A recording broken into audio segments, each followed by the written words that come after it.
Well, great. Thank you very much for joining us for this, our June story swap.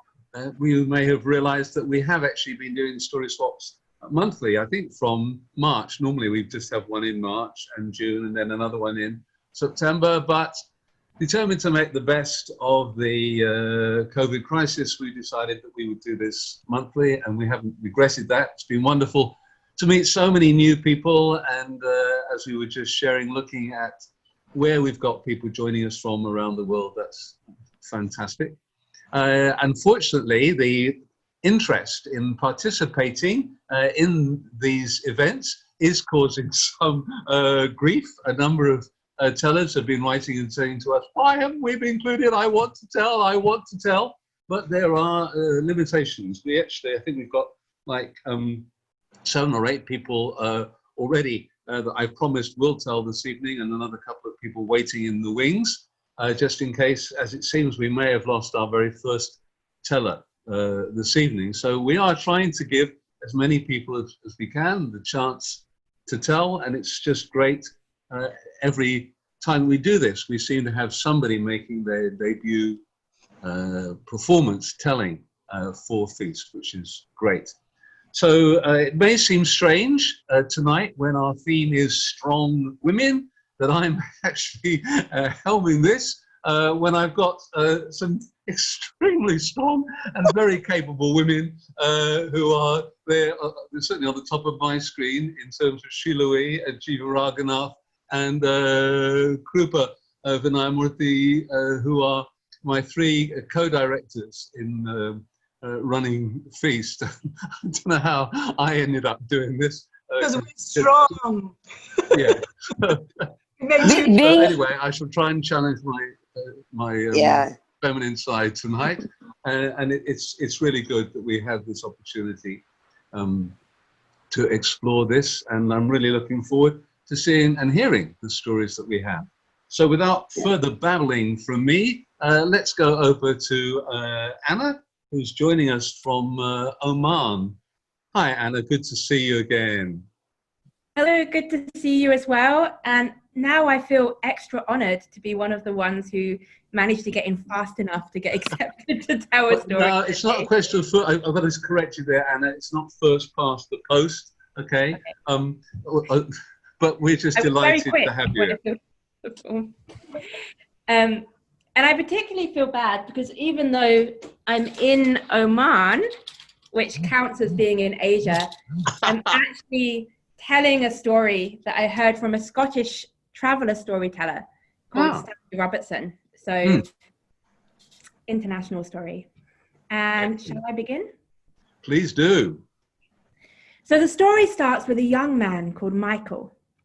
And Michael was at that age when he thought that he was a man and everybody else thought that he was a baby. So what age do you think that was? You can write in the comments. He thought he was a man, everyone else thought he was a baby. Yeah, I am getting good guesses. Oh, and 2 got it right. He was 13 years old. And he lived with his parents and his half-sister called Aspen. And he really loved his sister, even though she was a little bit odd, even though she was different, even though she was unlike any of the other young people in the village. When they would all gather and play and dance, Aspen would stand at the edge and she would stare at them with big eyes that hardly ever blinked. And when the sun was very bright, there was a yellow tint to her eyes. And at home, she often sat in front of the mirror, curling her jet black hair so that it fell in sinuous reels down her back. But Michael loved her, even though she was odd, even though she was different. Even though they did not have the same father, that her father was unknown, he loved her. And because he loved her, and because she was odd, he felt very, protective of her. He wanted to keep her safe. And because he thought that he was a man, he thought that he could keep her safe. So one night, when there was a at the door, and a handsome gentleman stood in the doorway, Michael began to feel very uncomfortable. Who was this stranger coming into his house? And when the stranger came and sat down, and when the stranger noticed Aspen, and when he smiled at her, and when he flirted with her, Michael felt increasingly more anxious. And he said to himself, "Do not worry. Aspen always keeps away from people. She's always aloof and pensive and melancholic. She won't respond to this stranger's flirting." But when he looked at his beloved sister, she seemed to have fallen for this strange man. She was smiling and simpering at all his jokes. She was twirling her wavy hair, and she was encouraging him when he tried to flirt with her. Michael was very unhappy about this. And he looked at his parents, but they didn't seem to notice anything wrong. And at the end of the night, because things happened very quickly in the olden days, when the mysterious stranger said that he wanted to marry Aspen, Michael felt his heart grow like lead and fall into the pit of his stomach. What about Aspen? Well, she smiled and she simpered and she curled her hair and she said, "Oh, kind sir, I would love to come with you, but I am too young. Come again in 1 year and then I will be your bride." And the gentleman left. And Aspen went back to being her normal, quiet, thoughtful self, always standing aloof, always brushing her hair. No signs of that simpering girl she had been. But Michael remembered. Michael remembered and he worried. He got himself a little dagger to protect his sister.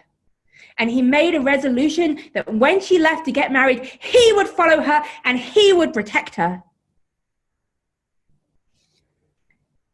And that's what happened. The gentleman came back the following year. Aspen turned into somebody else with her smiling and her giggling. And then she went off with him.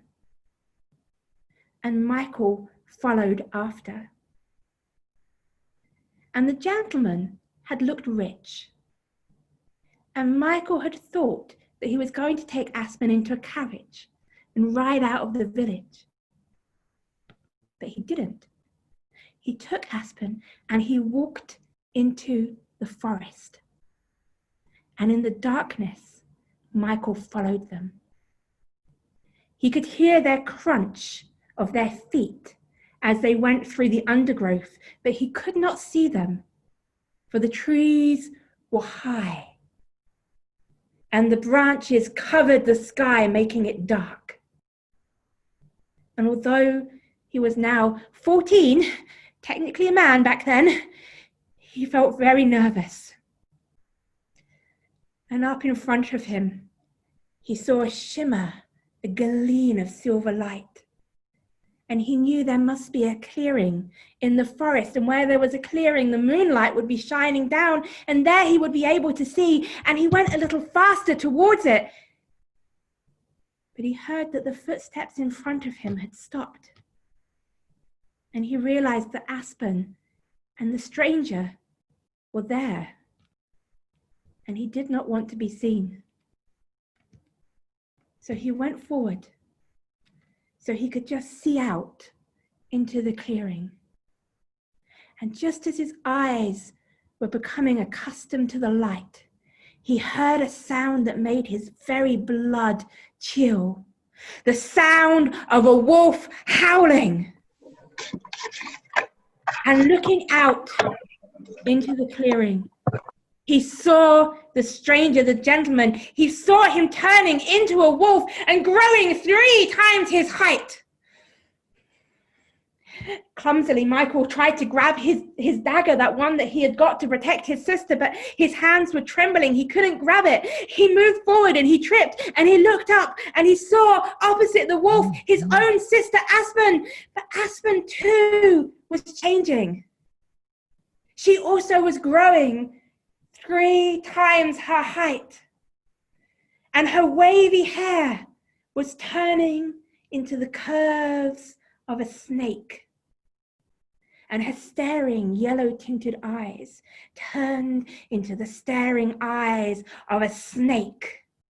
And the wolf howled, and the snake hissed, and the wolf plunged at the snake, but the snake turned around him and bit the wolf so that the wolf fell. And only the snake was left. And the snake turned, her yellow eyes peering at Michael. And then it grew smaller and smaller, and back to the human form, back to the form of the sister who he loved so much. And she called out to him from the clearing. And she said, "My brother, who I love so much, we have the same mother, but your father is a farmer, and mine is the king of the snakes. And I must return now to the snakes. But I knew that beast was prowling around our village, and I knew that beast was a danger to you. How could I leave you with it around? How could I leave our parents in their farm? I had to save it. I had to save you. I had to kill it and make sure you are safe. And now you are a man. You can go back to the farm. You can look after our mother and the man who raised me and you. And know that I will always love you, but you will never see me again." And then Aspen turned into a snake of an ordinary side, and she slithered back to wherever it was her father had come from, leaving her brother behind.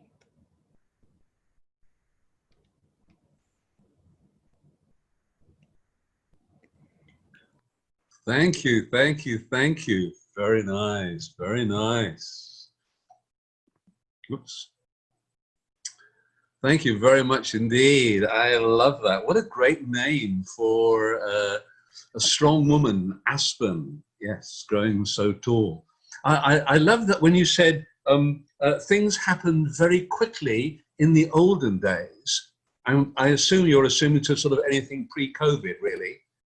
Because like since COVID, nothing seems to move quick at all, does it really? It's like, you know, so wonderful, wonderful. I love the transformation, how that, I didn't see that coming, didn't see her being sat. I was thinking like, well, have you got a story about a strong woman and the boy's going out with a knife to save her, you know? So good one, good one. Thank you very much indeed. And so where did you say that story had come from? I heard it from the Scottish traveling tradition, from Stanley Robertson. Yeah.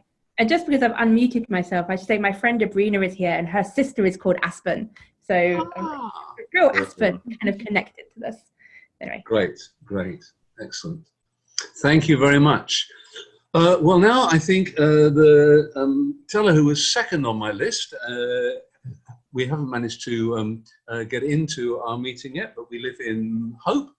So I'm going to jump now to Juriah, who is part of our storytelling community right here in Singapore. Hi, Juriah, good to see you. You need to unmute. Yeah. Hello, everyone. Yes, it's nice to be here. Okay, so I hear the power of love in your story, Anna. So here, in my story, it has to do with love too. Love conquering fear. Okay. Yes. And this story is from Iraq. Karim married his childhood sweetheart, Siti. Life was wonderful. They were so happy together. He was loving and considerate, and she was the perfect wife. She took care of his every need. But one day, things began to change. Lately, Karim has been coming home from work in a bad temper, and Siti bore the brunt of it. He shouted at her, he scolded her for no apparent reason. It seemed that she could do no right. The coffee was too sweet, the soup was too cold, she was too slow, and on and on and on. Siti was very sad. She did not know what was happening. What has she done wrong? But she was not about to give up on their marriage. She was determined to help her husband. She must find a way. So one evening, when Karim was in a good mood, which was very rare indeed, Siti said, "Oh, my dear husband, it seems that you have been coming home with a bad temper almost every day." Yes, I'm sorry, Siti. Things happen at work, they upset me, and I am in a bad mood, and I don't seem to be getting out of my mood quickly enough. Husband, this will not do, because I too have a very bad temper. Now imagine, if we were both in a bad temper on the same day, what will happen? Something bad might happen. So I think you need to give me a sign to show that you are in a bad mood. Then I'll make allowances for you. Good idea. At that time in Iraq, the men wore a red tarbus or fez. It's a conical hat with a flat top, with a tassel coming from the center, and they usually wear the tassel on the side. So Karim said, "I will wear my tassel on the front when I come back with a bad temper, and you will know. And then you will not mind what I say. Don't worry about what I say. Don't worry about what the words I use. Don't feel badly about it. Just don't take it to heart." So Siti smiled and she said, "Good, but what if I lose my temper? What about that? I think I need to give you a sign too. I will wear my white apron. And when you see me wearing my white apron, you know I'm in a bad temper and you must give in to me." "Fair enough," said Karim. So from then on, Siti took sitting by the window every evening to watch out for Karim.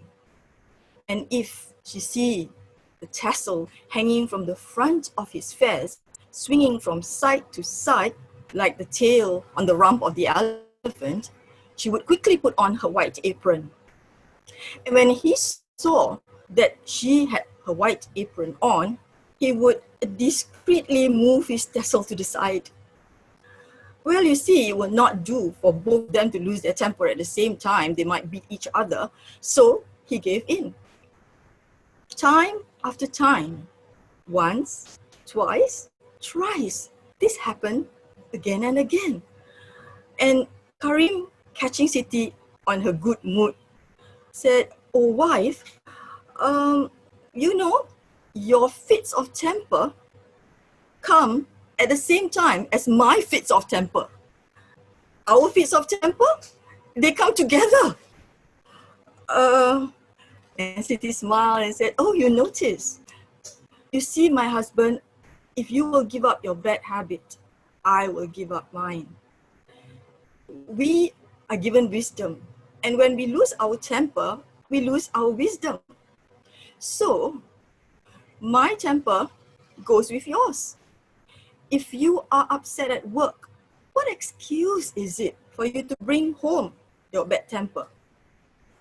I can control and put aside my temper. I beg you, dear husband, please put aside your temper and don't come home with it. Karim thought his wife was very wise, and so he agreed. So from then on, Karim did not wear his tassel in the middle of his vest. He gave up his bad temper, as his wife had suggested, and they lived happily ever after. Neither he nor she gave in to their tempers. Thank you. I love it. Very nice, very nice. Is this strong women or wise women? Certainly, that was beautiful. I like that. Maybe that would be a good theme for us, Sheila, to look at the idea of wisdom and how we manage our emotions. That I'm sure it has for me, just listening to that lovely story, Juriah, similar kind of stories with the same idea, totally different stories about that need to manage our emotions, and particularly negative ones like anger. Beautiful, beautiful. So I must go and look and see what my wife is wearing. Maybe she's kind of subtle coding to me about her feelings. So I must ask her about that. Beautiful. Thank you very much. So next we're going to Hema Subramanian. Are you there? Yes, Roger, I'm here. Well, that's good. Hi, nice to see you. That's looking very good. And where are you speaking to us from? I'm right now in Mumbai, India. In Mumbai. Ah, okay, very good. And how are things there in terms of the city now? Yeah, it's getting a little better now, Good. slowly, but we still have a lot of cases happening every day. So we still have some time to, really recover. But yeah, we are on the path of recovery. Yes. Very good. And the kind of the storytellers in Mumbai have been quite active recently, haven't they? Doing quite a bit of online telling. Yes, yeah. I think lots of them have been going on, and I think we've been trying to put up as Mumbai. I'm a co-founder of Mumbai Storytellers Society, and we have been trying to put up at least 2 shows per month, so that to keep the thing going on. Yeah, we've been having a good time. Yes. Excellent. Well, I hope that bears fruit. I think that's another thing that we should be following up, just to see how, because of the increased amount of storytelling that we've all been doing really online, and how that may have developed our audiences. So perhaps something that's Feast will try and follow up with and just kind of get a sense from people, you know? I think that's a lot of exposure for people to watch a lot more stories, and a variety of stories being told by varied, kinds of tellers. So that's giving a lot of exposure, and it's a good time to develop your storytelling skills also by observing. And this is a very good opportunity to watch so many people from all over the world come and tell stories. So that's really amazing. Sitting at home, and you have a lot of time right now. Yes. Well, I can see you're at home in front of that splendid bookcase. So please share with us your story. Yeah, I'm going to tell a story about a legend, Kannagi, from the south, and there is a temple built for her. So let me start. Can I just ask you to refocus on your camera? You're looking very much at the screen. Focus. That's much better. Lovely. Yes. Don't look at me. No, look at the. I'll do that. Sorry. Not at all. Yeah. Here, all gathered here. Let's listen to the legend of a woman known for her beauty and devotion. The woman none other than Kannagi. Kannagi was born to a sea captain, Manikin, in the city of Pumpuhar. She was as beautiful and graceful as a swan and had an intelligence to match. And when she was of age, she was married off to Kovalan, the son of a rich merchant. Kannagi worshipped the land that Kovalan tread, and Kovalan's eyes, you could read the love.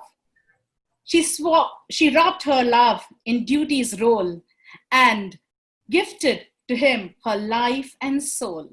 So much so that Kovalan never found in his life a miss, for only a woman could love like this. The king of the land invited Madhavi, a beautiful dancer, to perform in the court. All the subjects, including Kannagi and Kovalan, went to watch the performance. Madhavi was a lady of exquisite beauty. Her skin shone like china and her eyes danced like golden fishes. Her walk, her dance, her grace was unparalleled. And the performance, everybody was enthralled. Kannagi wanted to express her joy and she called out to Kovalan. She said, "Isn't she a beautiful dancer, Kovalan?" There was no answer. And she said again, "Kovalan." No response. And Kannagi's heart fell. She realized that Kovalan was more than lost. On the way back home, Kovalan did not realize Kannagi's silence. He kept talking about Madhavi and her dance. That night, they had their first fight, and Kannagi slept in a different room. Next day, as luck would have it, as Kovalan was walking through the marketplace, he saw Madhavi's grandmother on the seller's dais announcing, "The person who buys this garland for rupees 1,000 gold coins will be Madhavi's consort." Kovalan jumped at the offer and he became Madhavi's consort. Kannagi pined, cried and wailed. All that she found to no avail. For Kovalan did occasionally return only to grab some jewelry and wealth in turn.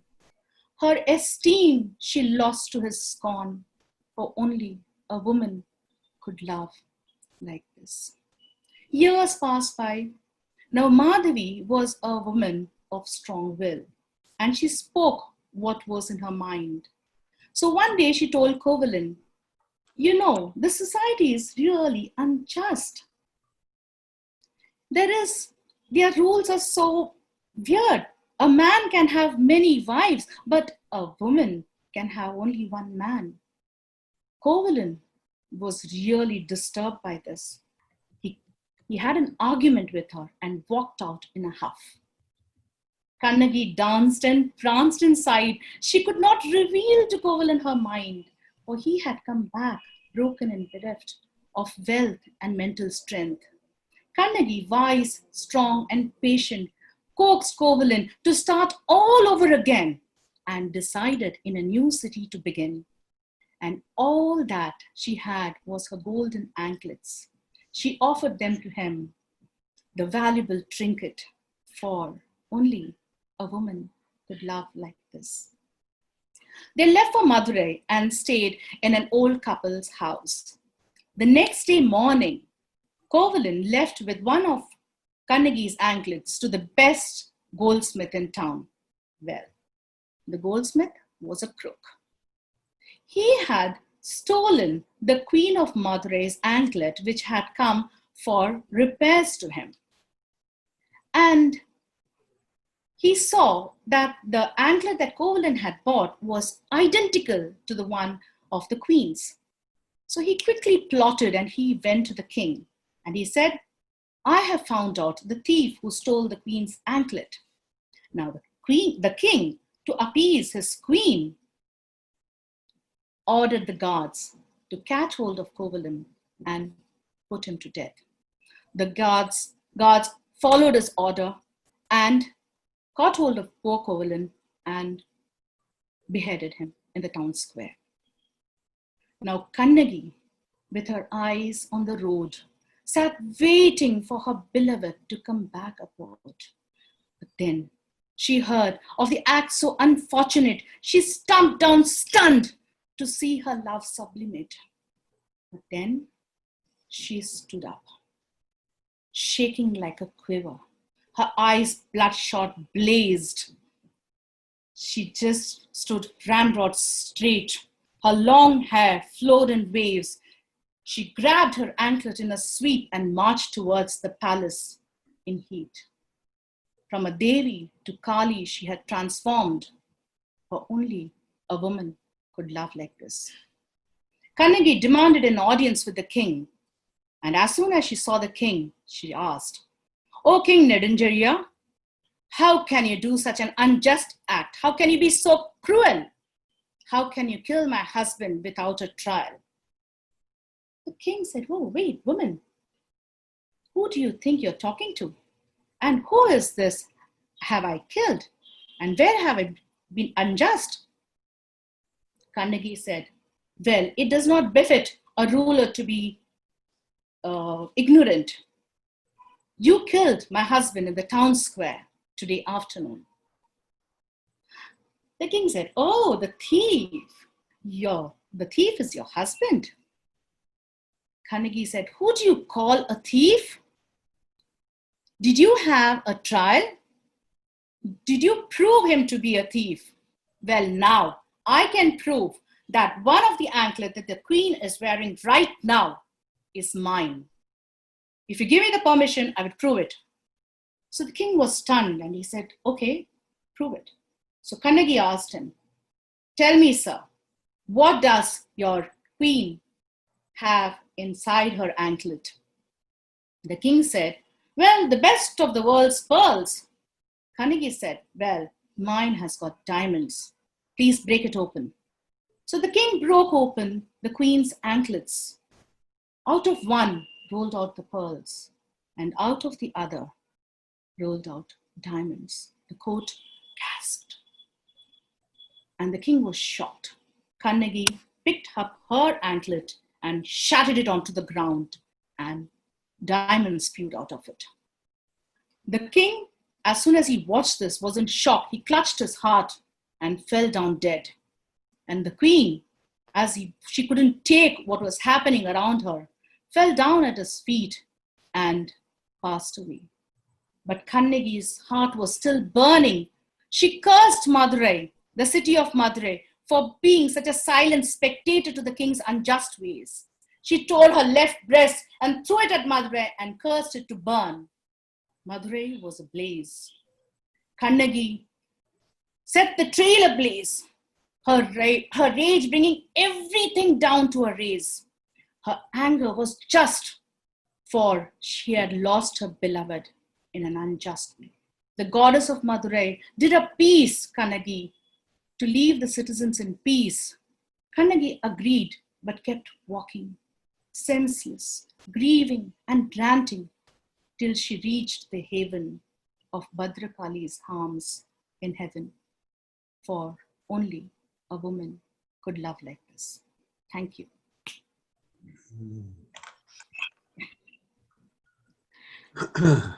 Wow, powerful story, indeed, indeed. And I love the refrain that you work through. That only a woman can love like this. Yeah. Certainly, certainly, and the need for justice.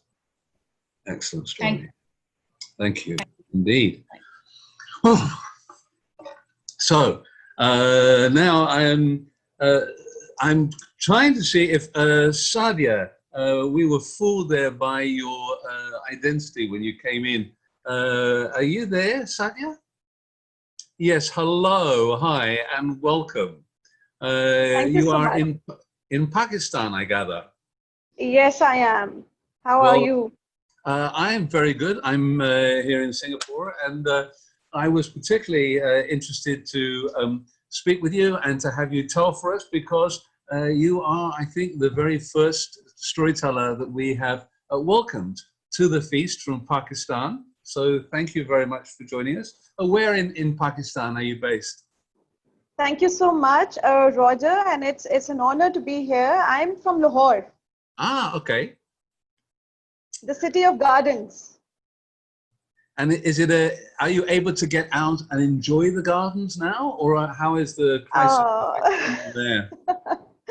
No, I'm not able to enjoy the gardens right now, but yes, trying to enjoy whatever we have at home. Of course, of course, of course. And is there much of a storytelling community in Lahore? Oh, well, yes, Lahore has a storytelling community, but it's not very as popular as it is in India. You know, I'm doing the comparison because obviously, you know, the storytelling has a history when it comes to the subcontinent, and Pakistan doesn't have it that much. But I think we're slowly going there. We'll get there. Sure, of course. And we're certainly very aware of, there have been a number of very strong women in Pakistan in your recent history. Yes, indeed. Indeed, yes.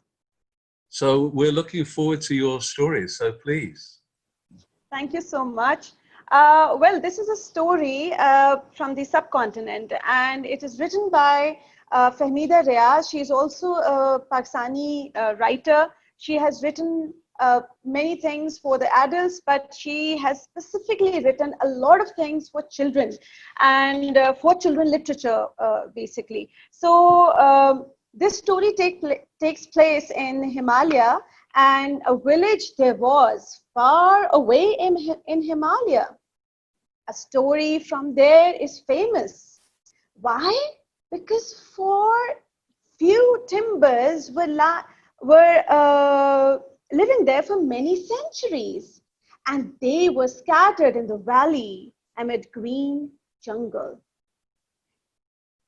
Just like the children find peace in their mother's lap, just like that, they lived happily in the jungle's lap. But you know what happened? One day, the people from the city, the government officials, they thought of a plan. They thought, why don't we just cut down all the timber and get some money out of it? You know, we can get some money, get rich, and, you know, take it home, perhaps. And then they start to gather everyone around them to cut down all those trees, and the forest had to go down. As soon as the villagers got to know, there was this woman named Chanda. Now, Chanda was really shocked. How can they do that? We've been living here for centuries, and, you know, we get the fruits from the jungle, we get so many other things from the jungle and the trees, and how can they do that to us? So the villagers were very, very sad about it, and they did not know what to do because obviously they were weak. And the government is always, you know, the strong one. They can do whatever they want. So this woman named Chanda, she said, you need to trust me. You know, I have a plan. We can take them down instead of them taking our forest down. So all the men in the community, in the village, they said, excuse me, I mean, how can you say that? You are just a woman. You do not think. And how can we trust you? And Chanda said, you know, for once, you got to trust me. I have a plan. So next day, she called all the women, the mothers, with their children. She said, as soon as the sun rises, what we're going to do is we're going to go and hug each and every tree in the jungle with the child right beside us. And let's see what happens then. The women said, oh, that's your plan? But you see, we knew you were just a woman, and this is a rubbish plan. I don't think we can do anything with that. Chanda said, you got to trust me. You know, I can think and I can make a decision and I can guide you at this very moment. What other plans do you have? None whatsoever. So why don't you just follow what I have to say? So the next day, as soon as the sun rose and all those government officials were ready to cut down those trees, Chanda and all the other women, they brought in their children and each of them hugged the tree. And that's called chipakna. You know, they just got hold of the tree like that. So the men who were about to cut down the forest, they could not do anything because it is not considered very respectful to touch a woman outside of your family. So obviously they could not touch any woman. If they did, obviously there was going to be a hoo-ha, you know, ooh, what are you doing? You know, he touched me or whatever, and all the men would have just, you know, attacked those government officials. So now, the one who had this idea to cut the whole jungle, the whole forest, and get the money out of those parks and the glue and whatever was there in the trees, the whole team of his came running to him and they said, you know what, sir, there are women out there. They are hugging those trees like anything and they're not letting go. They're not going anywhere at all. What should we do? We can't do anything. And that higher up, he said, oh my God, you're kidding me. You know, those women can't do anything. Those are weak women. They do not know what to do. And you can't be serious about it. So he went there and saw it by himself. There were women literally hugging all those trees and they were shouting the slogans, you know, you have to cut us down with the trees. We will not leave our trees. You have to cut us down and we shall see what happens. And then that official, the government official, he was terrified. He said, oh my God, this is truly beyond my imagination. How can these women be so strong? This cannot happen. They cannot think of such a great thing. I mean, we are the men of the society. We are the government officials. We have all the power. But what are they doing? We can't do anything with them. Oh my God, we are just going to, what? Give up in front of all those women? Oh my God. And that, you know, that's exactly what happened. They had to leave. They had to leave their place. They had to leave the forest and they had to run as far as they could. And that never happened. You know, the forest never got cut down and everybody was in awe of Chanda for her brilliant thinking, for her brilliant plan. And, you know, the children and the women all were really happy. And that's where the Chipko movement started. And that's, you know, how all of them came together and saved all the other forests in that area as well. And I think that is one of the biggest movements we've seen in history when it comes to saving trees or the greens or whatever. And this is one of my favorite stories as well. And, you know, I see a lot of messages coming from my neighboring country and my neighbor storytellers. Yes, this is the Chipko movement we are talking about. And I'm not sure if I'm able to do justice to the poem that was written by Fahmida Riaz. But if I was able to, you know, narrate it in our own language, Urdu language, it would have been superb. Wonderful. Thank you. Thank you. Thank you. Thank you.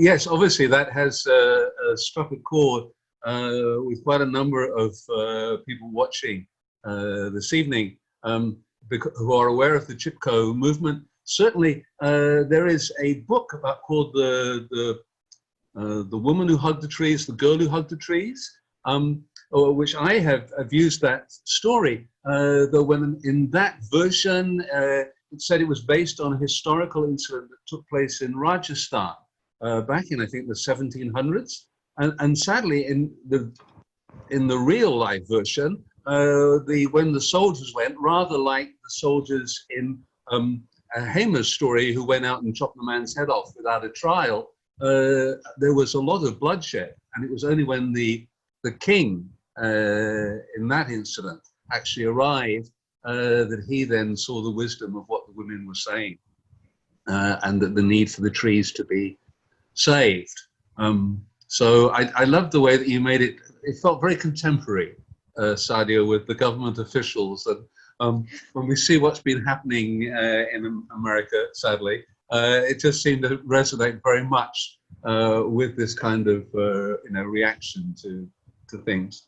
I wondered how long it was going to take before somebody said, a man said in one of these stories, you're a woman, how could you possibly, have an idea?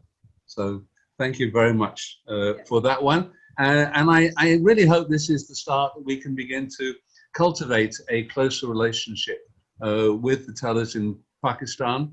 Recently, we've got to know a couple of tellers from Turkey. And so we've been, expanding feast towards the west, and it would be wonderful if we can now see this as our stepping stone into inviting more members from Pakistan to come and join the feast family and celebration. It'll be great. It'll be great. Yes. Wonderful. Well, we'll follow up with that, and thank you so much for sharing the story. And great too if, and thank you so much for referencing your colleagues, because that man-made, and I use the phrase deliberately, that man-made division between Pakistan and India is very sad to see. And the more that we can do to encourage kind of dialogue and cooperation and collaboration across that division, wouldn't that be a wonderful thing? Well, Roger, yeah. I think literature is something that brings us closer. Literature and music brings us closer. So that, the rest is not in our hands, but I think with literature, we are spreading love. Absolutely. And let's not be highfalutin, let's just say stories. Okay. It's stories that bring us together, isn't it? Yes. Wonderful. Thank you. And just by coincidence, I had actually scheduled you to be a little earlier in the program, and then I was going to our next teller because we are now stepping way outside of Asia and going to Zagreb in Croatia, where I have Srebrenka. Have I said that correctly? Okay, which means silver. We had a wonderful conversation earlier in the week. So, hi Srebrenka, how are you? Hi, hello. Great. It's wonderful to be here. And thank you for having me so much. Well, it's wonderful. I'm in awe of all the beautiful storytellers you've got here. They're amazing. So, before you get into it, I'd like to know a little bit about your wonderful backdrop. Tell us about that. Okay. It's a sun, and I put it up because I have lots of lessons because I'm an English teacher, so I give lessons to my students over Zoom a lot, and then I put something cheerful behind me. Otherwise, it's just a wall. It's not much fun.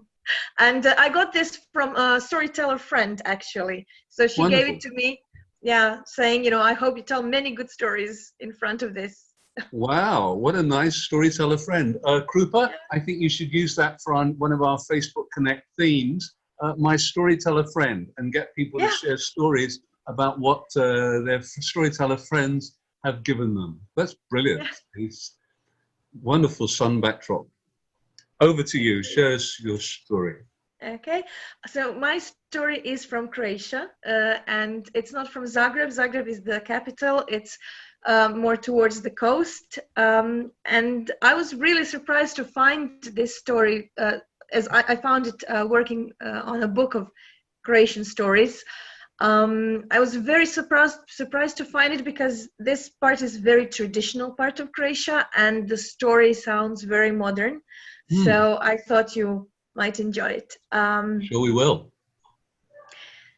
So, once upon a time, there was a poor shepherd who had 2 children, and I think this story is the closest to Anna's because it's a brother and a sister.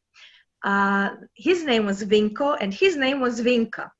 And one day, the king announced there would be a conscription, and Vinko, in this story, was very much afraid and did not want to go and join the army or defend his sister or his country.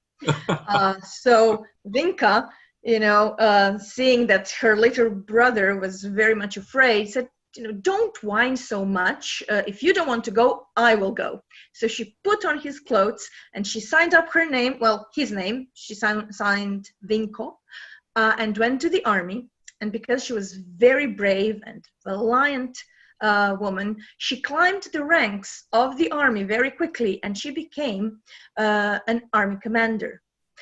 Luckily, the war did not last very long, and the king, instead of such a large army, now needed guards for his castle. But he wanted only the best soldiers and also the most polite ones, because he had a beautiful daughter in that palace. And so it was Vinka who came to the palace And she became not only an army commander, but now a guards commander as well. Well, one day the princess was on her window doing some embroidery, looking at the guards, and she saw this very beautiful young commander. She went straight to her mother and said, "Mom, I'm in love. I want to marry the guards commander." And her mother said, "But he's just a poor boy, a shepherd's son. You can't do that. Forget about it." But she pestered her until her mother said, "Fine, we'll go and ask your father." And the father said, "It's out of the question. Princesses do not marry shepherds." But the princess was very insistent, and she actually managed to persuade her father to give her away in marriage to the guards commander. Well, Vinka was not so sure at first. She also went to the king and said, "I'm not sure this is a good idea." But the king said, "I'm the king, my word is the final one." So Vinka said, "Okay." And since that day, not only did she dress as a man, she thought of herself as one as well. Now, they held a wonderful wedding, but after the wedding, when they retired to the bedchamber, and when the princess got up next morning, she was not very happy.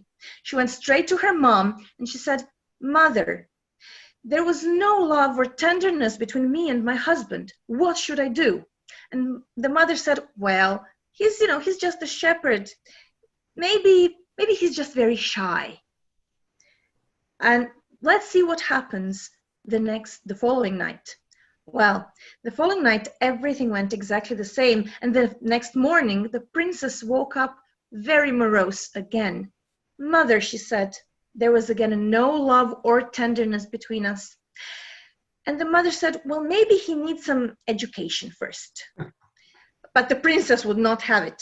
She went straight to her father and she said, "I don't like my husband anymore. Please get rid of him for me." And the king thought a little bit and said, "Fine, we'll send him to the mill." Now, in those days, the mill was a very dangerous place because whoever went to the mill never ever returned. But, well, Vinka was so brave. And also, by this time, she really liked the princess, regardless of the princess not liking her very much, that she said, "Fine, if you want me to go, I will go." And she took her sword and she went to the mill, and as she walked, she noticed some sort of a darkness or a shadow gathering around. She hesitated not a single minute. She grabbed the shadow by the neck and said, "I will slice you with my sword." And the shadow said, "I don't care. No man's sword has ever hurt me." And Vinka said, "Well, that's no concern of mine." And then the shadow became a little bit afraid and said, "Will you let me go if I return all the people that I have taken?" "Oh, no, no," said Vinka, "I don't like this bargain." "Will you let me go if I return all the soldiers that I have taken and all the men?" "Yes, that seems fine," Vinka said. And she released the shadow, and in its place grew a whole sea of people. There were so many that now he had an entire army to himself, and went right back to the king and said, "There, I dealt with the shadow at the mill." But the princess, she was still not happy. She now said, "Well, now I think I want a shkiryak bande." Now nobody, even in Croatia, anymore remembers what shkiryak bande is, but we think it's something like a shadow flute or a pipe which you can make music on. And nobody has ever seen it, or nobody knew where it was. But Vinko said, "Fine, I will go and I will look for it." So he started to walk, and he walked and he walked until he came to the court of the sun. And there in the garden was the sun's mother, and she said, "Oh, my dear boy, you are very lost, and the sun will burn you when he comes back. Better hide." So Vinko hid, and as soon as the sun came, he said, I smell a christened soul here. Who has come to my court? And the mother said, oh, it's just a poor boy looking for Shkiryak Bande. And the son said, I don't know what that is or where he can find it, but perhaps my uncle, the storm wind, could help him. And so when the son went to bed, the son's mother gave Vinko the son's own horse, a very swift one, who could run very, very fast and reach the court of the storm wind. Now, in the garden of the storm wind, there was again the storm wind's mother, and she said, my dear boy, you are very lost, and my son will just blow you away. Better hide yourself. So he hid himself, and when the storm wind came, he said, I smell a christened soul here. Who has come to my court? Then the mother said, it's just a poor boy looking for Shkiryak Bande. And the storm wind, he looked a little bit around the stone where the boy was hiding, and he said, it's not just the Shkiryak Bande he's missing. There's something else he needs too. But don't worry, he told him. You can find everything you need if you just take my horse and let it lead you to a lake. And where he drinks, you drink too. And the boy thanked him from behind the rock. And when the storm wind went into his house to get some rest, the boy got onto the horse, and he rode until he got to the lake. And where the horse drank, he drank too, and he felt mustache growing on his face. And he felt he got everything he needed, including the Shkiryak Bande in his pocket. So he blew a note, and it was so loud and so clear that it traveled all the way to the king's palace, which was a year's ride away, and the king gathered an army to welcome his son-in-law. The boy now traveled, he traveled and he traveled for half a year and blew another note, and the king gathered an even greater army. And when the young man returned and got off from his horse, the king saw that he had changed indeed. And he called his daughter to come and greet her husband, but the princess was still not very happy about it. And she said, you should use that army and kill my husband. Now the king said, that is no way for my daughter to behave. He has shown that he loves you. Please go and greet him. And when the princess went and greeted Vinko, well, now she saw that he really was her husband. And that evening, they retired to the bedchamber together. And in the morning, the princess got up with a beautiful smile and said, well, my husband surely got his education. And they lived happily ever after.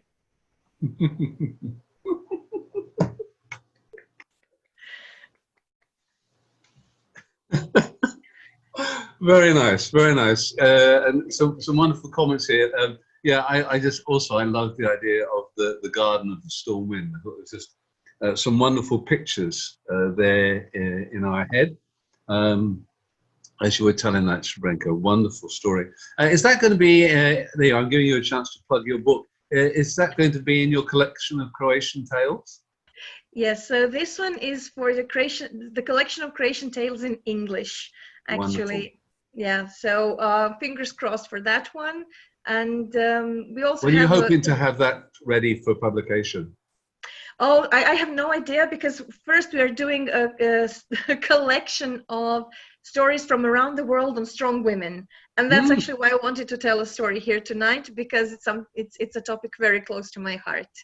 Wonderful, wonderful. Well, do let us know when that is ready, and we'll be certainly happy to share that information with our members too. As I think I mentioned to you, we are hard at work on preparing our third book. So you see, it wasn't just plugging your story, but also a chance for us to plug the next feast book too, which is still as yet unnamed collection of stories about animals, but all Asian folk tales. And we are hoping that we will have that in an ebook edition for you, hopefully by August of this year. So hang tight for that one. And we wish you all the luck with that. And we look forward to hearing more Croatian stories in the future. Thanks so much indeed. So now we are going across to Fatima. Hello, hi. Hi, how are you? And how do I pronounce your family name? Marekaya, but you can call me Marekaya. Gagan. Usually I don't use this family name. I don't know, it came up in the mail ID, it looks like. Okay, well, that's good. And where are you speaking to us from, Fatima? I'm from Chennai. I'm Ah, a in Chennai. researcher and a storyteller from Chennai. Yes. Well, we all know that you have a wonderfully vibrant community there. And I'm pleased I've been to Chennai several times to tell in your great Under the Alamaram festival. So that's good, okay. And how are you coping with the coronavirus crisis? Actually, our place is hit in a worse manner. We are just hoping for some positive signs. Hopefully, it should be positive. It's all going to, it's not all that good. So we have to see some positive signs in the coming days. We are under a strict lockdown now. Maybe after 1 week or so, we will see the real condition. As of now, the cases are spiking. Sure, sure. Well, thank you for coming to share your story with us. Yeah, thank you. Please, take it away. Yeah. So I want to tell you all a small secret. You know, when I was a small girl, I wanted to become a princess. Yes, a princess like this. Yeah. And also I wanted to have my own castle. I wanted to dress up like this princess too. But as I grew up, this urge faded away. You know why? Because I saw some real princesses living around me. Yeah, these princesses were motivating the people around them. Yes, they were chasing their dreams and they were fighting against the odds. So these princesses inspired me. So today, I am planning to share one such story. And my princess's name is Arunima. Yes, a small girl named Arunima lived in Lucknow. Like all girls, she had a lot of dreams too. She was an athlete. Yes, she was an athlete. As she grew up, she was very bright. And you know what happened? One day, she got her dream job. She got her dream job. She was very happy. She went to her mom and she told her mom, "Mama, I got my dream job. I have to go to Delhi to finish all the formalities." Her mother was very happy for her daughter. She said, "Hey, Arunima, I am very happy for you, my dear girl. Please go ahead." And you know what happened? From Lucknow, Arunima booked herself a ticket in a train. The train's name was Padmavati Express. Yes, it was Padmavati Express. She got onto this train and she was on her way to Delhi.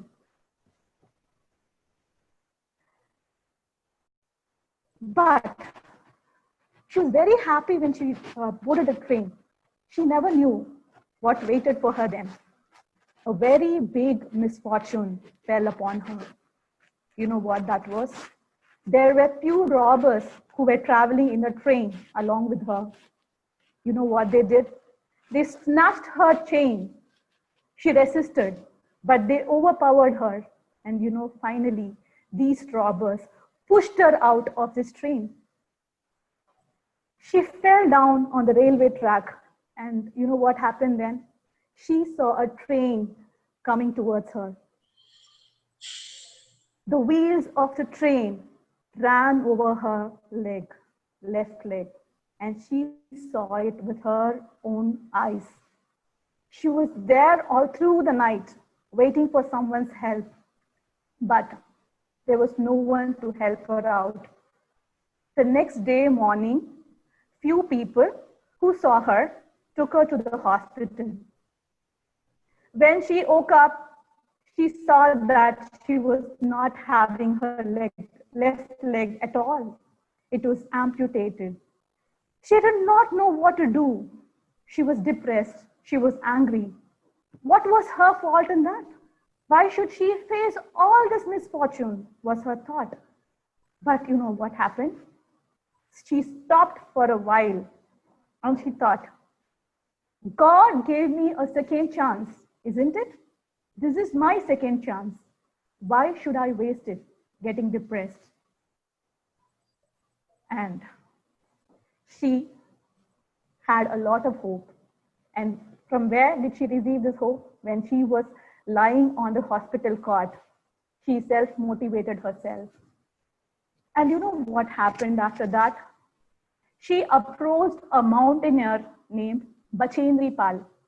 Bachendri Pal is also a well-known mountaineer who has climbed up the Mount Everest at the Himalayan range. So she approached Bipendra Pal, and she was hesitant. In the beginning, she did not want to take an amputee as her student. Anyone will have that hesitation. So Bipendra Pal was like, are you confident? Will you be able to climb the Mount Everest? Because it's a Herculean task. Arunima said, I want to make a difference. I want to chase my dream, and this is my opportunity. And God has given that to me. So looking at Arunima's confidence, she was enrolled at the Nehru Mountaineering Institute. She got trained there. And when all of them got ready to climb up the mountain, you know what happened? Usually in the Himalayan ranges, we have a set of people named as the Sherpas. Who is a Sherpa? Sherpa is a person who will guide these mountaineers while they climb the mountain. The Sherpa, on looking at Arunima, said, hey Arunima, no, I cannot help you out. I cannot take this risk. But Arunima was not willing to give in. She said, if you're not going to accompany me, that's fine. I will do it all by myself. The Sherpa had no other go. He said, okay, come along. And he accompanied her. But you know what happened? Midway, he ditched her. He said, Arunima, we don't have much oxygen. I don't think we can continue. Saying that, he quit the journey and he left. But Arunima did not give in. You know what she did? She climbed and she reached the peak of Mount Everest. And you know when she reached it? She reached it on the 21st of May at sharp 10:55 a.m. And that was a history. And she was the first woman amputee to climb the Mount Everest, which even a normal man cannot dream of it, isn't it? Even a normal man cannot dream of such a feat. She achieved it. She was so overwhelmed. And her feet did not stop there. She climbed 6 more highest peaks across various places around the world. And what did she do with all the money which she got? You know what she did? She started an academy to help the poor and the destitute. She received a lot of awards. She received a Padma Shri award during the year 2015. Padma Shri is one of the 4th highest civilian awards which is offered here in India. So she received the Padma Shri award, and she also released her book. The book's name is Born Again on the Mountains. She received her book during the year 2014. She still stands as an inspiration and a motivational factor for all the women, isn't it? Not only women, for all the people who think that something is not achievable. We have to look at the life of Arunima, isn't it? She has battled all the odds and she has come out strong. She is one such inspiration, and I always get very motivated whenever I listen to her story, or whenever I feel low. I have the habit of going through her story once again. So I thought I should share in this forum a story about the woman whom I admire and from whom I derive a lot of inspiration from. Wonderful. So with that, I would like to conclude my story. And also I would like to say, I would like to be one such princess who motivates and gives inspiration to many around me. And I would also like to thank Dr. Eric Miller, who's my mentor, and also the Chennai storytelling community, who always motivate the storytellers like me. So thank you for listening to this story here. Thank you. Oh, thank you so much. Thank you, Fatima. That is great. And when I read in your summary of what the story was about, I said, absolutely, I want to share that story, partly because it's a true story, which is great, and also because given the challenges that she faced, one can imagine the immense willpower that took, apart from just the sheer, I'm sure, a few greater physical challenges in the world than climbing up Mount Everest, whether you have oxygen or not. It's just such an incredible challenge, and that she did it, and one can, she's not obviously inspired you, but I think just looking at the comments, you must read them on the chat, that people find that story very inspiring, and I'm sure she'd be delighted that you are going and spreading the word, and I'm sure inspiring many young women, but also I'm sure also that boys also could be inspired by this too, because the story is not about gender solely, but about what we can do when we really commit to something and have that kind of dream. So thank you very much for sharing that, and I think it's really important that we do celebrate the achievements of people who are perhaps differently abled. It's one of the things that we've really are sad that as a result of the COVID situation, normally in August every year, the storytellers in Singapore, we have a story festival at the enabling village, which is a wonderful community space for people with whatever kind of challenge they're facing, and it's a way that we celebrate persons with disability, both as performers and in the audience, and just trying to raise awareness. And unfortunately, because of the COVID situation, we are unable to hold that live this year, and we haven't come up with a way really to try and replicate that. So it's really important that you are kind of sharing this story. So please carry on doing that, and you know, look for more. I'm sure there are plenty of other stories. Again, one of the great things that's come out of the COVID situation is the awareness. So many sign language interpreters being featured on news programs around the world, and many of them becoming quite, in quotes, like a celebrity because they are such expressive communicators, and that people are seeing that, and it's just raised awareness of the importance of sign language and how effective it is at communicating. So, you know, please carry on telling that story. That's very important. So now we are going not too far away from Chennai, just nipping across to Bangalore, which would be a very short flight on Indigo. Are the planes flying, Salmia?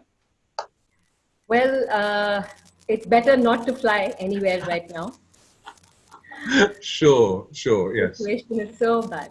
Unless you have an emergency, don't go anywhere. Stay at home. Very good. Yes. Okay. Your local government will be very proud of you saying that. You should have a little kind of thing, sponsored by the bank. Yeah, very good. Bangalore Safety Council approved message. Yes. So, and how's the Bangalore storytelling community been? We still remember you with great affection after our conference there.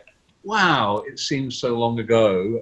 Anne said that things moved so quickly in the olden days, but it does seem a long time ago, and it was only last November, which is what, you know, just over half a year, isn't it? We still reminisce about those times. Those were the days when we were together. And I still remember us sitting and having coffee at that little table in the restaurant and talking and discussing. Sure, it was a really good time. And you talk about strong women. I mean, how many guys were there? Maybe 4 of us, 5 of us, I think, or something. It really was. Some wonderful tellers and personalities. The musician who was there was just stunning. So come, we have a story. You have a story for us. Yes, absolutely. So first, let's acknowledge all the strong women here and everywhere. Let's put our hands together and give a clap.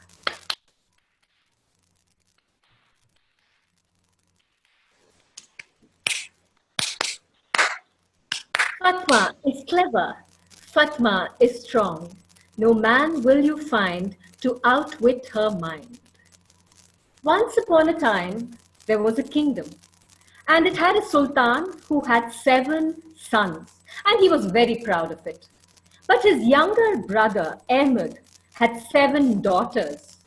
So he never ever lost an opportunity to call out to his younger brother, "Peace be with you, father of 7 turds. Father, why do you go back to that sultan? Why do you put up with his insults? Why do you listen to him? Don't, father, don't." "My daughter, we depend on him for our livelihood. We have no choice." "We have a choice, father. We do. We always have a choice." And that is Fatma, his youngest daughter. How beautiful that the previous storyteller is Fatima. Well, here we have Fatma. Fatma was the youngest daughter of Ahmed. But let me tell you, the next day, the very next day, when Ahmed went to court, the Sultan, in his quirky mood, ordered Ahmed to bring to him water that had not been collected from the river, rain, or well, or else his head would be chopped off. Ahmed returned home weeping and sobbing and told his daughters his fate. Fatma stepped forward. "That is the easiest thing to do, father." And she gathered the family in a room and built a huge fire. And as the sweat poured from their body, she collected it in a leather skin and handed it to her father. Of course, the Sultan was not pleased at all and set another task for his brother the next day. This time it was to bring milk which had not been got from an animal, or else have his head cut off. Ahmed returned once again, weeping and sobbing. "Father, that is the easiest thing to do." And Fatma stepped out into the forest to look for some Sodom apples. You know, they are ripe green, but when you slice into them, the white sap flows out and you can collect it. But this time, Fatma gave the water skin to her father and said, "Father, you will tell the Sultan that a daughter is better than a man, or way better. But the Sultan, he will tell me that a daughter is just the dirt under the nails of his son. Then, father, you please tell him to take this wager. The wager being, I shall set forth. You ask him to send his eldest son, and the 2 of us will set out to look for our fortune, and the one who makes the more profit and brings it back, they can do with the other whatever they will. Please, father, please place this wager in front of the Sultan and see what happens." The Sultan, he bit the bait and sent his eldest son. A stranger's sight had never been seen.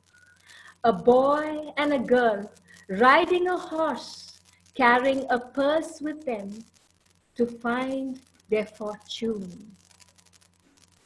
It had never been seen before. He reached a fork in the road, and one path led to the road of safety, and the other path led to the road of danger. And you and I know which path Fatma would have chosen. But just as she turned her horse to the road of danger, she heard her cousin, the prince's voice, yell out, "Fatma, you turd, let's meet 1 year from now. Don't you dare call me that. Fatma is clever. Fatma is strong. No man will you find to outwit her mind. And now you may call me Yusuf al-Safani, and I will be back before the year is off." And Fatma rode that road down that road of danger, till she reached a kingdom at the very end. There, in her clothes of a man, she stepped out as Yusuf al-Safani. And with her purse, purchased the most expensive thing that the kingdom could offer. Salt, they say. Well, she traded with salt, and some more, and some more, and some more, and within a month, she had gathered a fortune. She was ready to head back home, when suddenly she was summoned by the Sultan of that kingdom. And he invited her to the palace to be a companion to his son. So once again, Fatma, Yusuf al-Safani, rode her horse into the palace, thinking in her mind, and you can join me, Fatma is clever. Fatma is strong. No man will you find to outwit her mind. And when she reached the palace, well, they hit it off. The prince and she became good friends. But the prince looked at her cheek and was filled with suspicion. Of course, he ran to his mother and said, "Mother, mother, Yusuf al-Safani's cheek is the cheek of a girl, and I don't like it." Then, test it. Why don't you serve a plate of dates and see how he flicks the stone? You know how men are quite careless, and they would flick it far away. And that's what he did. The prince served Fatma, Yusuf al-Safani, a plate of dates and watched as she flicked the stone far, far, far away.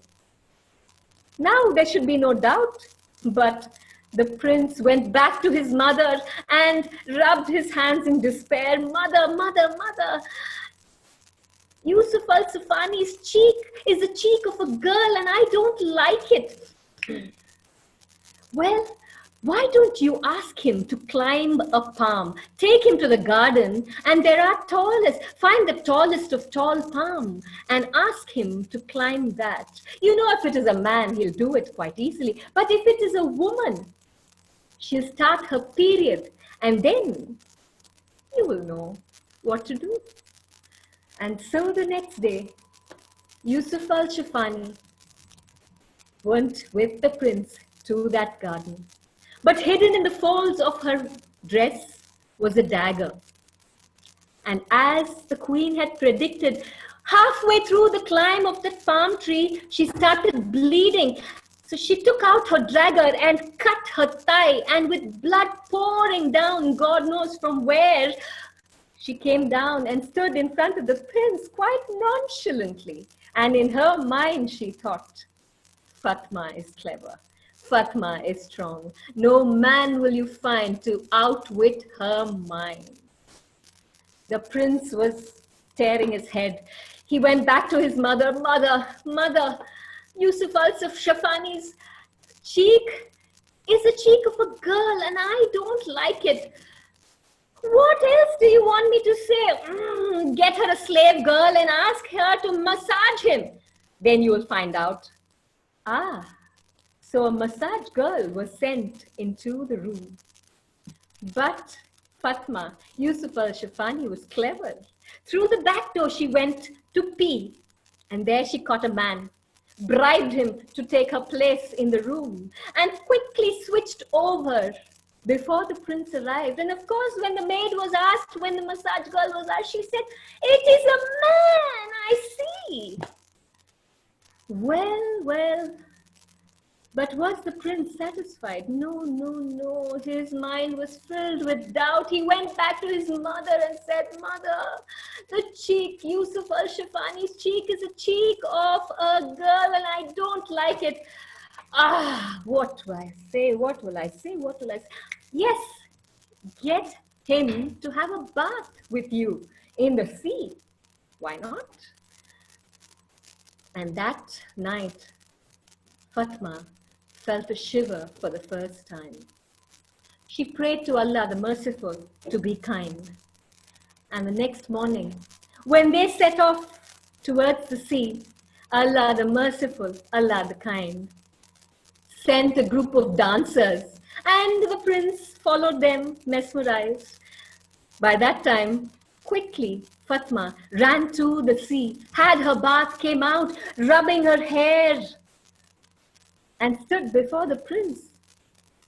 What was there to see now?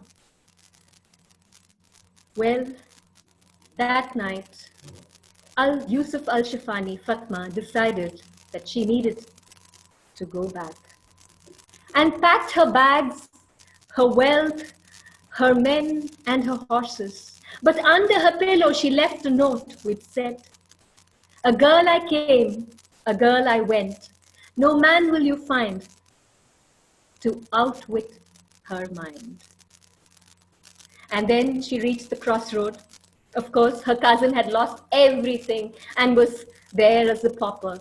She sent him in front with her wealth, with her horses and her men, and followed behind. And when they entered the kingdom, people believed the prince had won. The Sultan was ecstatic, but her father was bereaved. Quietly, Fatma went to her father and stood before him and said, "Greetings, my dear father. Do you see, a girl is always better than a man, much better. Fatma is clever. Fatma is strong. No man will you find to outwit her mind." And father and daughter embraced. The Sultan, of course, wanted to get his 7 sons married to the 7 daughters. Fatma would have nothing to do with it, for she had provided for her father, hadn't she? And for all of her family. Whereas that prince, the one she had met, he did come looking for her, but he asked for Yusuf al-Shafani. He didn't find a Yusuf al-Shafani, but he did hear about a Fatma who had left to make a profit and returned with a fortune. And then he knocked on her door. And from the window, Fatma saw him, quickly wrapped herself in the men's clothes and ran down to open the door. The prince burst out laughing. "From when do the men in your kingdom wear a earring, my dear?" Fatma is clever. Fatma is strong. No man will you find to outwit her mind. And the story goes that she did marry the man of her choice. And that is my story for strong women. Very nice, very nice. Yes, and what a great ending that she married the man of her choice. I think that really says everything about her strength, doesn't it? Beautiful, Yes. beautiful. So the folktale comes from Sudan, and it lies very close to the other one, which is the King and the Fearless Girl. It's on the next page in Kathleen Ragan's book. So I loved the motive in this, the journey of this story. Sure, sure. Yeah, I'm feeling really bad because, you know, I would fail the tests of being a man. I certainly couldn't climb a coconut tree.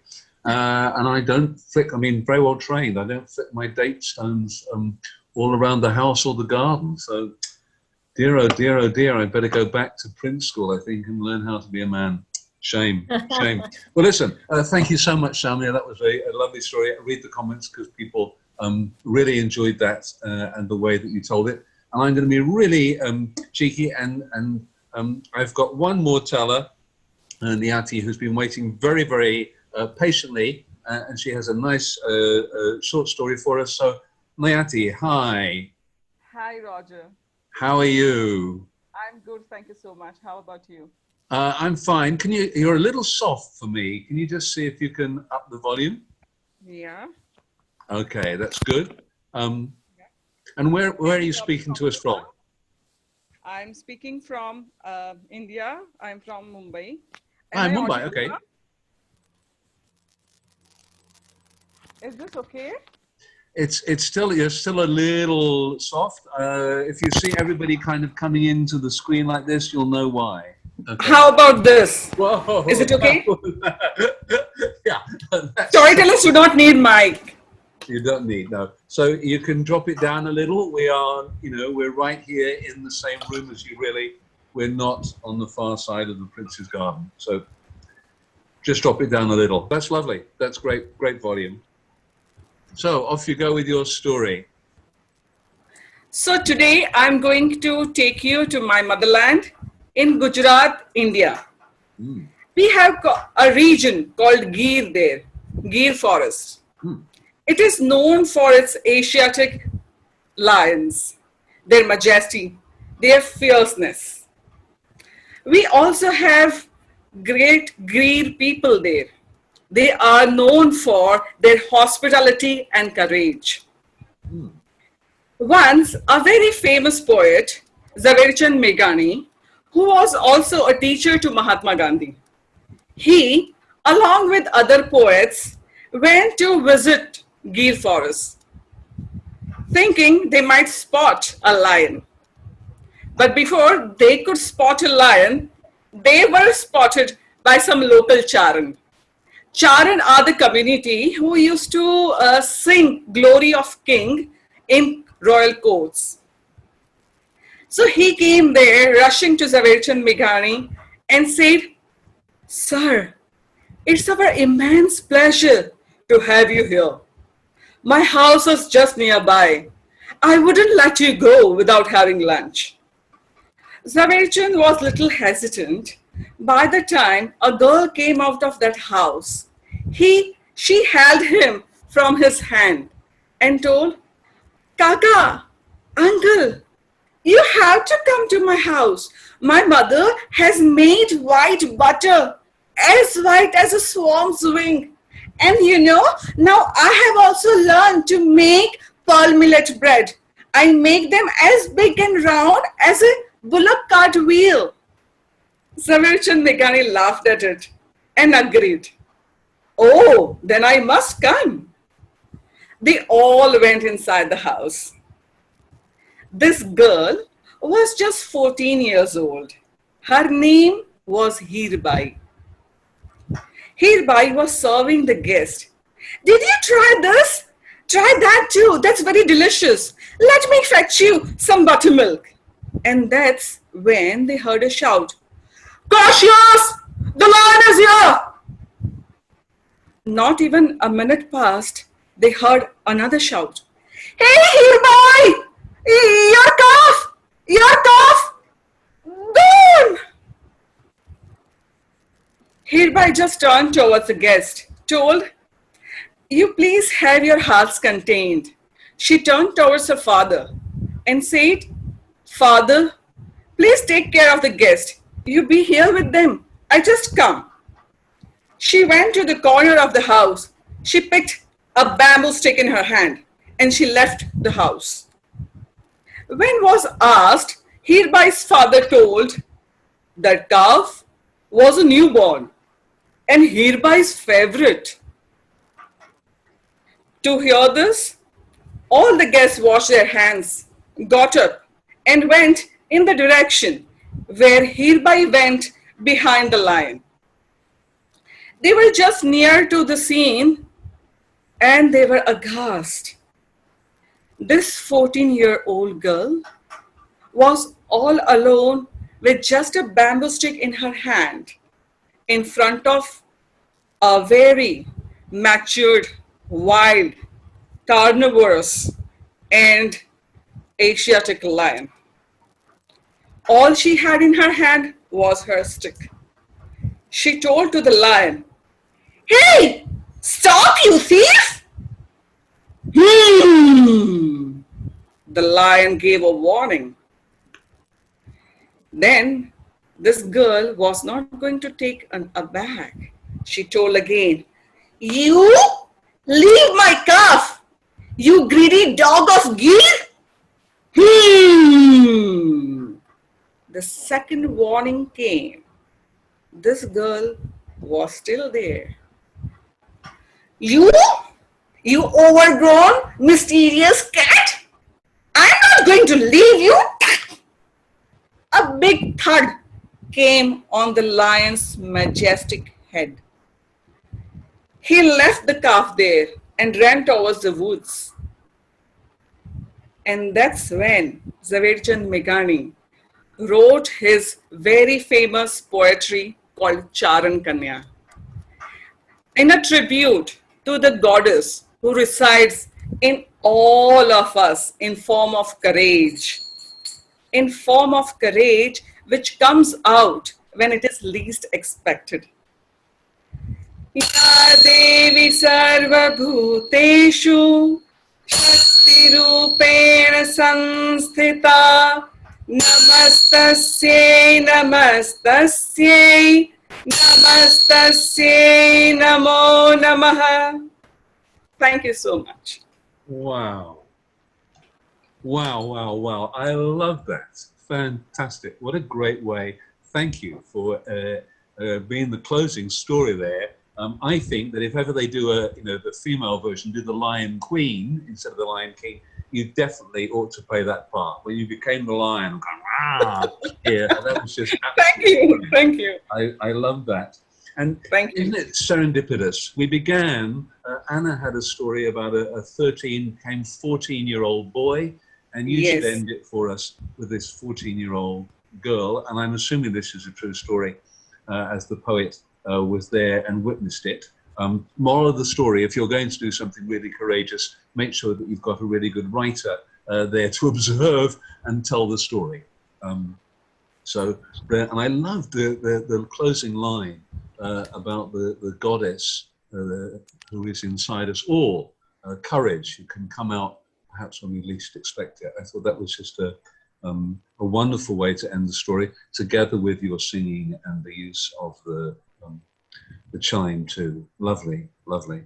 So thank you very much. It's been a wonderful experience having so many different strong women, strong in different ways, in terms of having to perhaps assert themselves, stand up to injustice in their world, to be respected as an individual, and not only you're a woman, what can she possibly do something, you know, at great risk to themselves, showing great courage there, and whether they are just a 14-year-old girl or a princess or someone who is physically disabled, can still have this great strength, which all the stories tonight have so beautifully demonstrated.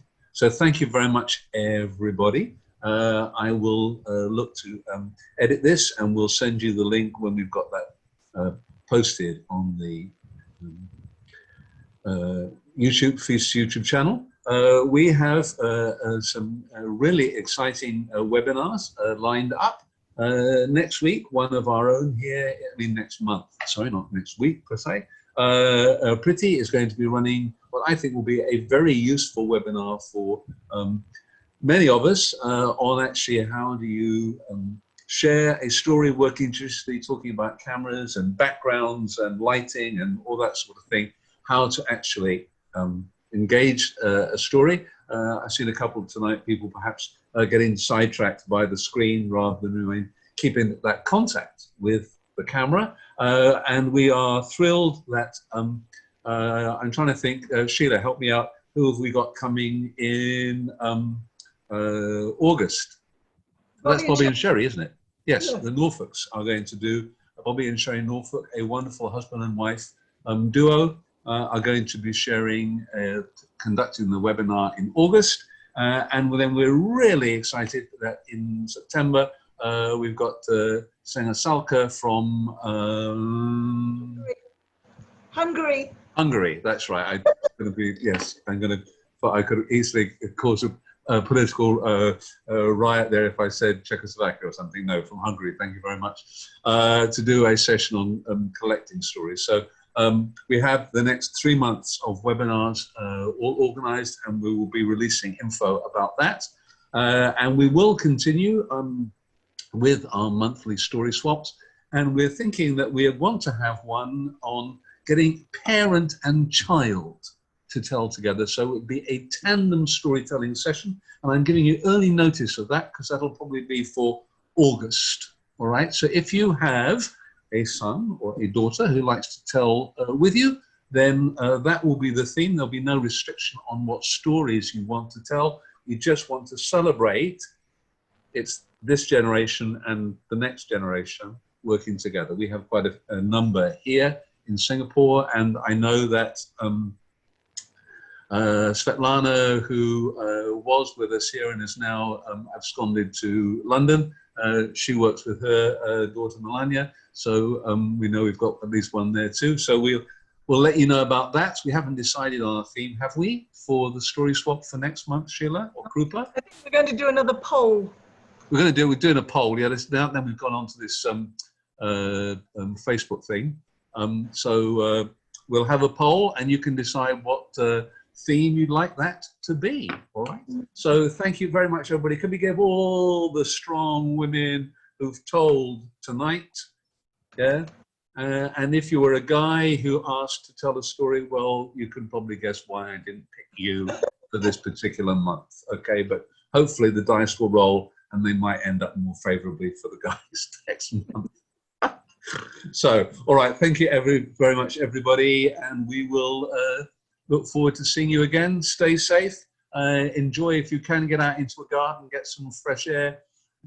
Keep socially distant, but emotionally close, as we like to do with these swaps. Bye for now. Bye, bye. Bye, everyone.